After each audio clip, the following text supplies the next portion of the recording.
Shalom. Want to start off by giving all glory, praises, and honor unto Yahweh Bahashem Yahushai, double honors to the apostles and elders of Great Millstone. Salutations to the brothers that teach in this truth and sincerity. Shalom to the whole elect. Alright.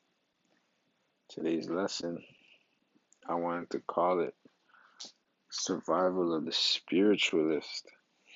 Alright. And you know this term in the world is the survival of the fittest, but we read the scriptures, man.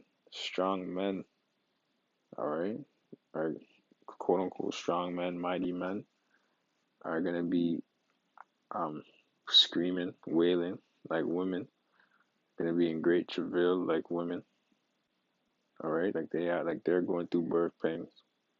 Mighty men, people that you look up to, type thing.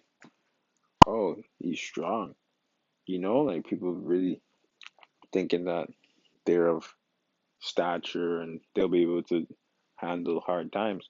All these people that are going to the gym, all right, getting big or whatever, all that stuff is gonna mean nothing, man, in the day of wrath. Sure, it might help for certain things, but if really and truly,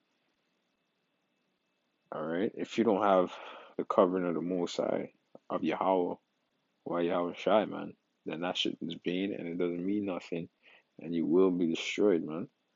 All right, the Most High knows who to pick point and who to destroy, man, and who to protect. You know what I mean? So all that stuff people do, you know what I mean, thinking that they're training for something, okay? Um, Weapon training and all those things, that's just not gonna matter, man. If you don't have the covering and the spirit of the Most High, you know what I mean?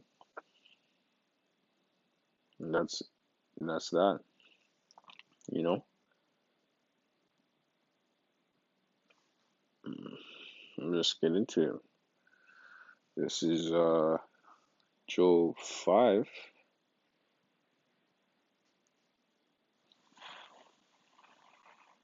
And 19. Job 5 and 19. It says, He shall deliver thee in 6 troubles, and 7. There shall no evil touch thee. In famine he shall redeem thee from death. Oh man. In a famine he's going to redeem you in death. And in war from the power of the sword. Right, because the sword is a powerful thing, man. You see Esau's guns. You see his military might. Alright. It's not just going to be world war. It's going to be civil unrest. Gangs. Okay, you're gonna have ex-militias, all right, group of bandits, whatever, man, all levels, people that might have weapons. So it's gonna be levels of all sorts, man, all sorts. You know what I mean?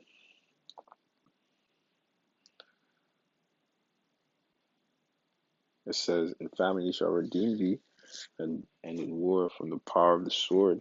Thou shalt be hid from the scourge of the tongue. Neither shalt thou be afraid of destruction when it cometh."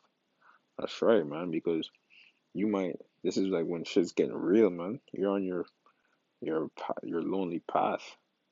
All right, you're on the move. You're on the go, and you might be walking in a certain area, and then you hear an explosion somewhere. Or you're walking. Maybe you might be in the inner city or some shit, and you see a building explode, man. All right, but the Most High had it to where the angels were covering you and protecting you, even though you had to witness that. Epic shit. Epic shit is actually gonna happen, man. We could only imagine, like I was using my imagination, but the Most High could actually make it happen, and He will make it happen. Whatever variable it might be, man. So many variables that are gonna come to place. You can't even wrap your head around it, man. I can read one scripture and another scripture is saying another thing, but it still lines up because of all the destruction that's gonna come to place. That's gonna have to happen. You know? It says, Neither shalt thou be afraid of destruction when it cometh, At destruction and famine thou shalt laugh, neither shalt thou be afraid of the beasts of the earth. And that's a heavy spirit to be able to laugh during destruction. All right, but all this is going to be given unto the elect because they had faith. They trusted in the Spirit, man. They did the work of the Most High. They believed the words. All right. At the end of the day, they were seeking for their salvation, man. So they're um faithful unto Yahweh Yahweh Shai, man. You know what I mean? Um, it says, neither shalt thou be afraid of the beasts of the earth. Okay, because like I said, maybe you're gonna be in the wilderness. All right, and you might see a bear or a wolf or a lion or wherever you might be scattered all across the earth, man. Right? You see a tiger, whatever the hell. It's a beast, nonetheless. That's a straight up beast. Teeth of wild beast, tearing flesh. You know what I mean? And that animal sees you, and they don't even look at like it's almost like you weren't even there. They just keep on going.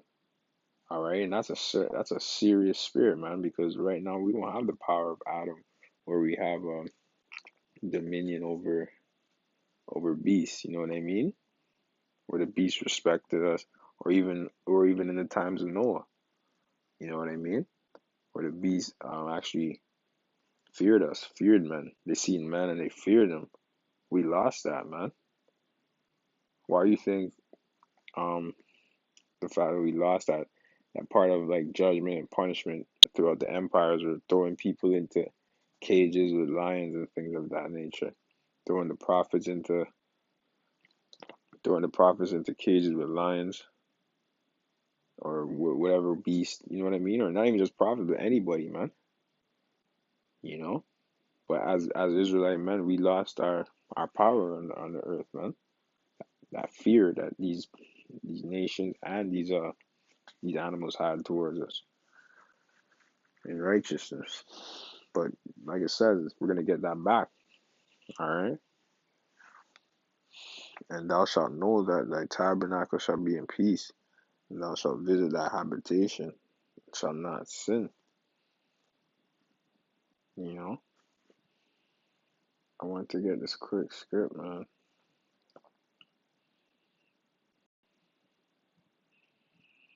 You know, cause it's relevant to today. Psalm 91 is the precept as well, right? Because thou hast made the Lord, which is my refuge, even the Most High, thy habitation. There shall no evil befall thee, neither shall any plague come nigh thy dwelling. Okay, for he shall give his angels charge over thee to keep thee in all thy ways. You know what I mean? And that's plain to the point, man. Let me read that again. Verse 10, there shall no evil befall thee.